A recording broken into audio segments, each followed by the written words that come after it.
이번에는 벡터를 이용한 직선의 방정식을 한번 보겠습니다. 앞에서 그 평면에서 똑같은 걸 한번 하긴 했었죠, 그죠? 근데 이제는 그 평면에서 직선의 방정식은 벡터를 이용해서 나타낼 수도 있었지만 어떻게? 그냥 일차 함수로 나타내도 크게 상관없었죠. 근데 이제는 공간이기 때문에 공간에서 벡터를 이용해서 만드는 직선의 방정식을 확실히 익혀놔야 됩니다. 자, 똑같은 거 나오지만 복습을 하겠습니다. 먼저 앞으로 이제 평면의 방정식까지 할 거기 때문에 방향 벡터와 법선 벡터란 말에 대해서 먼저 알아내야 되죠, 그죠?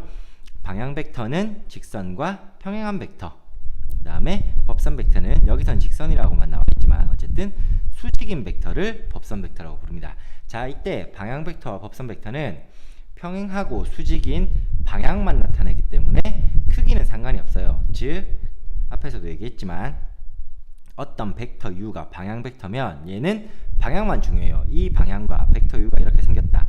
요 방향과 평행한 것만 나타냅니다. 그래서 얘가 이 벡터 u가 되든 마이너스 벡터 u가 되든 상관이 없어요. 왜냐하면 여전히 평행한 방향은 똑같기 때문에 실수배를 해도 여전히 우리가 방향 벡터라고 얘기를 합니다. 자, 그러면 직선의 방정식을 실제로 한번 구해볼게요. 평면에서 했던 거랑 똑같죠? 우리 평면에서 어떻게 했습니까? 평면에서 어떤 점 x1, y1 점 a를 이렇게 잡고 그 다음에 벡터 OA를 벡터 A라고 잡고 그 다음에 방향 벡터 u를 A, B 뭐 여기서는 L, M이라고 하겠습니다. L, M 이렇게 잡으면 평면에서 점 A가 여기 있죠, 그죠? 그러면 벡터 OA가 이거죠, 그죠? 벡터 A가 그 다음에 방향 벡터가 이렇게 있다고 칩시다. 얘가 벡터 U예요. 그러면 한 점을 지나고 요 방향 벡터랑 평행한 직선은 이거밖에 없죠, 그죠? 그래서 이 직선을 나타낼 때 여기 위에 한 점을 임의의 점을 P라고 잡고 x, y라고 잡으면 이렇게 OP를 그으면 얘를 벡터 P라고 했죠, 그죠? 자, 그러면 벡터 P에서 벡터 A를 빼버리면 벡터 P에서 벡터 A를 빼버리면 벡터 AP가 나오죠, 그죠? 벡터 AP는 얘란 말이에요. 얘 A에서 P까지 이은 벡터 P가 여기 있으면 AP 이렇게 되는데 어디에 P가 있어도 AP는 항상 뭐랑 U랑 평행했었죠, 그죠? 방향 벡터는 평행하게 그은 거니까. 그러면 우리가 여기다가 벡터가 평행하면 뭘 써요? 한 벡터는 다른 벡터 배의 실수배다, 이런 식으로 썼었죠, 그죠? 이 식 보세요. 공간에서도 한 점 한 점 A가 있고 여기 위치 벡터를 잡고 방향 벡터가 있죠, 그죠? 요 빨간 방향 벡터 얘 U랑 평행하면서 A를 지난 직선은 공간에서도 하나밖에 없다고요. 그래서 공간 위의 점을 P를 잡아서 임의의 점을 한 점을 잡아서 직선 위의 점을 벡터 P로 표시하면 똑같은 식이 평면에서 했던 똑같은 식이 이렇게 완성이 됩니다. 그래서 평면에서 우리가 이런 식으로 지나는 한 점과 방향 벡터가 주어지면 직선의 방정식을 L분의 x 빼기 x1은 m분의 y 빼기 y1 이렇게 여기 P에다가 x, y 넣고 A에다가 x1, y1 넣고 벡터 u 방향 벡터에다가 L, M 넣어서 T로 정리한 식이죠, 그죠? 이런 식으로 평면의 직선의 방정식이 완성이 됐죠. 똑같습니다. 공간에서도 방향 벡터 자체가 공간에서는 z좌표가 더 있겠죠, 그죠? 지나는 한 점도 z좌표가 더 있겠죠, 그죠? 그러면 방향 벡터가 L, N, N이고 x1, y1, z1을 지나는 공간에서의 직선의 방정식은 이런 식으로 나타나는 겁니다. 매우 중요합니다. 자, 그 다음에 조금 이제 특이한 모양이 있으니까 밑에서 이제 알아둬야 돼요. 처음에 축에 평행한 거. 축에 평행하면 예를 들어 x축에 평행하면 자, 잘 보세요. x축, y축, z축 이렇게 있는데 공간에 x축에 평행하면 방향 벡터가 이렇게 생겼다는 얘기죠. 그러면 방향 벡터의 성분 자체가 x 성분만 있겠죠. 1, 0, 0 또는 뭐 a, 0, 0 이렇게만 돼 있단 말이에요. 그러면 위에 식에 l에 1 넣고 m에 0, n에 0 넣을 수가 없죠, 그죠? 이런 식으로 표현은 불가능합니다. 근데 예를 들어 여기 2, 3, 4가 있는데 x축이랑 평행하게 쭉 그으면 x좌표는 계속 변하는데 y좌표 안 변하죠. x축이 평행하게 그었으니까 z좌표도 안 변합니다. 그러니까 일정한 y랑 z의 좌표 지나는 한 점이 여기서 모두 공통이에요. 한 점 지나는 점을 이렇게 잡고 x축에 평행한 직선은 이런 식으로 표현할 수 있습니다. 마찬가지로 z축에 평행하면은 방향 벡터가 이렇게 0, 0, 1이니까 이렇게 그어보면 뭐는 안 바뀌고 Z좌표는 계속 바뀌는데 XY 좌표가 안 바뀌니까 Z축에 평행하면 X1, Y1, Z1을 지나면 이런 식으로 이제 직선이 표현되는 거예요. 그 다음 XY 평면을 평행하되 그러면 XY 평면이 이거죠 이거. 그러면 여기에 평행하면 방향 벡터가 이렇게 생겼다는 얘기잖아요. XY 평면에서. 그러면 얘는 X 성분, Y 성분인데 Z 성분이 없죠. 그래서 방향 벡터가 L, N, 0 이렇게 표시됩니다. 그래서 2, 3, 4를 지나면서 XY 평면을 평행하면은 뭐 이렇게 그어야겠죠. 그죠? 걔 같은 경우 여기 요거에 평행하게 그어야 되니까 이렇게 그읍시다. 자, 그러면 얘 같은 경우 위에 식을 그대로 대입합니다. 요 부분까지는 방향 벡터 성분이 있으니까. 근데 0을 n자리에 대입할 수가 없잖아요. 그래서 특징을 보니까 XY 평면에 평행하면서 2, 4, 4를 지나면은 계속 Z좌표는 뭡니까? 2, 4, 4에 평행한 게 아니죠. 여기 요 방향 벡터 평행하면은 2, 3, 4를 지나면서 쭉 그어보면 XY 평면에 평행하니까 2, 4, 4를 지나는 직선이 Z좌표가 4로 계속 고정돼 있잖아요. 그래서 XY는 이렇게 관계식을 세워주고 Z좌표는 고정된 거를 이렇게 적어주면 되는 겁니다. 알겠습니까? 그러니까 기본 꼴은 방향 벡터 성분이 XYZ가 다 있을 때는 0이 아닐 때는 별표 친 것처럼 되고 축에 평행할 때랑 평면에 평행할 때는 따로 이렇게 형태를 좀 익혀 두셔야 돼요. 한번 자기가 직접 그려보면서 직육면체를 그려놓고 하면 좀 더 쉽습니다. 직육면체를 그려놓고 한번 연습을 해보길 바랍니다. 자, 그 다음에 두 점이 주어질 때 두 점을 지나는 직선은 공간에서도 역시 하나밖에 없죠. 그죠? 얘도 똑같습니다.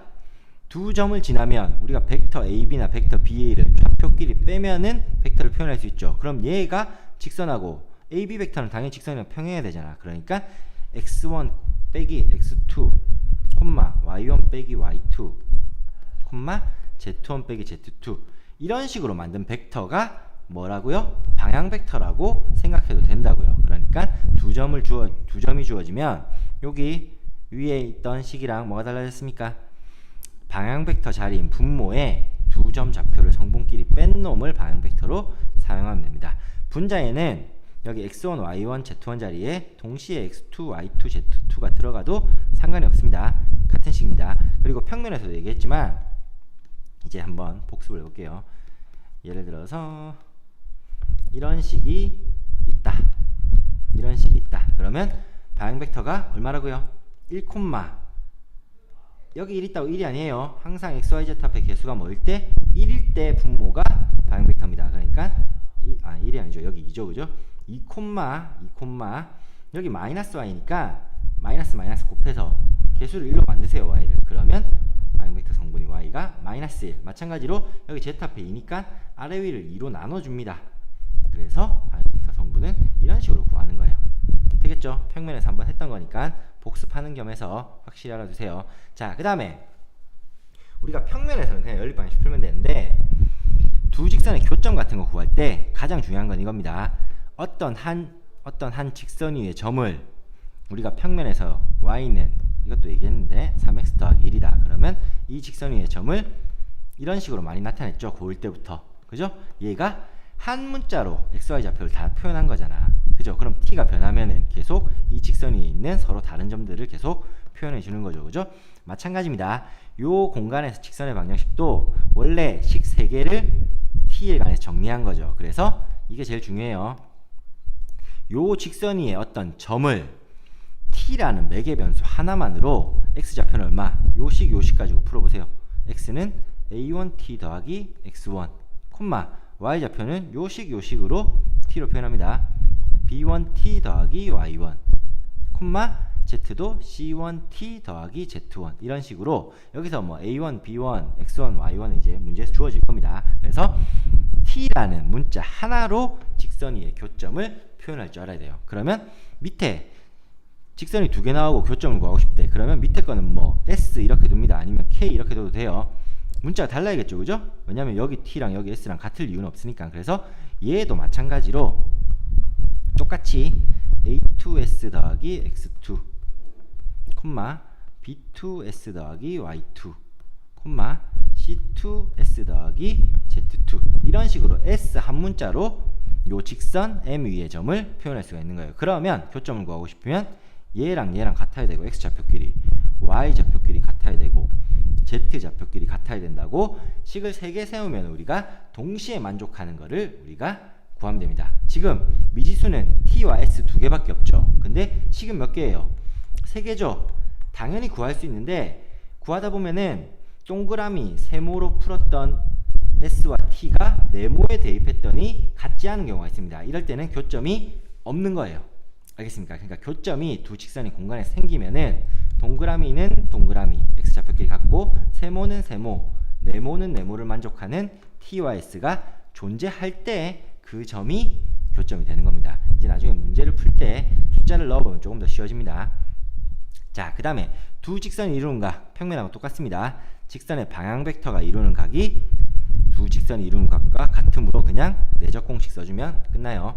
자, 그 다음 점과 직선 사이 거리는 어떻게 구하냐면 점이 예를 들어서 뭐 이렇게 그리고 점을 여기를 안 잡아놨네요. 그냥 쌤이 1,2,3이라고 할게요. 자, 1,2,3이라는 점 P와 요 직선 L 사이의 거리를 구하고 싶대. 그러면 우리 거리는 최단거리니까 거리를 구하고 싶으면 P에서 직선 L에다가 수선을 내렸을 때 이 PH 길이를 구하면 되죠. 즉 한 점과 직선의 식을 알면 P에서 직선에 내린 수선의 발인 H의 좌표를 구하는 문제로 바뀌는 겁니다. 그러면 H 좌표를 알고 나면 점과 점 사이 거리 공식 쓰면은 점과 직선 사이 거리가 나오겠죠. 그죠? 자, 이 H의 좌표를 구할 때 H를 어떻게 둔다? 이렇게 A, B, C로 두는 게 아니고 직선식이 이렇게 생겼다고 치면은 얘를 매개 변수 T로 해서 한 문자인 T로 여기는 이제 LT 더하기 X1 이런 식으로 주어지겠죠. 그죠? 콤마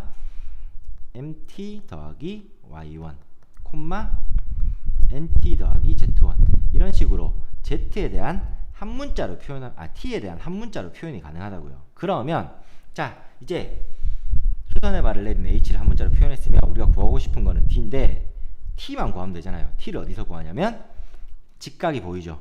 우리가 H에서 P를 빼버리면 즉 벡터 OH에서 벡터 OP를 빼버리면 벡터 PH가 나오겠죠. 그건 그냥 여기 X 좌표끼리 빼고 Y 좌표끼리 빼고 하면 나오겠죠. 그죠? 자, 이 PH랑 뭐랑 직선 L이랑 수직이라고. 그러면 직선의 방향 벡터랑도 어때요? 수직이죠. 그러면 두 개 뭐하면 내적하면 0 나온다. 이 식을 세워서 풀면 우리가 T를 구할 수 있는 겁니다. 알겠습니까? 마찬가지로 꼬인 위치에 있는 직선과 직선 사이의 거리를 구할 때도 동시에 수직이 되는 점 P와 Q, 점 두 개를 찾아야 돼요. 그러면 P를 T에 관한 매개 변수로 쭉 세우고 Q를 S에 대한 매개 변수로 쭉 세웁니다. 세운 다음에 PQ를 아무거나 P에서 Q 빼면은 PQ 벡터가 나오겠죠. 그죠? 그러면 T와 S로 구성된 좌표가 3개 나올 겁니다. 이 PQ 벡터의 성분이. 그러면 이 PQ 벡터와 L의 방향 벡터도 수직이니까 내적하면 0. G의 방향 벡터도 수직이니까 내적하면 0. 식이 두 가지 나오죠. 두 개를 연립하면은 미지수 두 개를 구할 수 있다고요. 그러면 다시 좌표를 구한 다음에 점과 점 사이 거리를 구하면 돼요. 알겠어요? 이건 이제 문제를 풀면서 숫자를 대입해보면서 좀 더 복습을 해보겠습니다.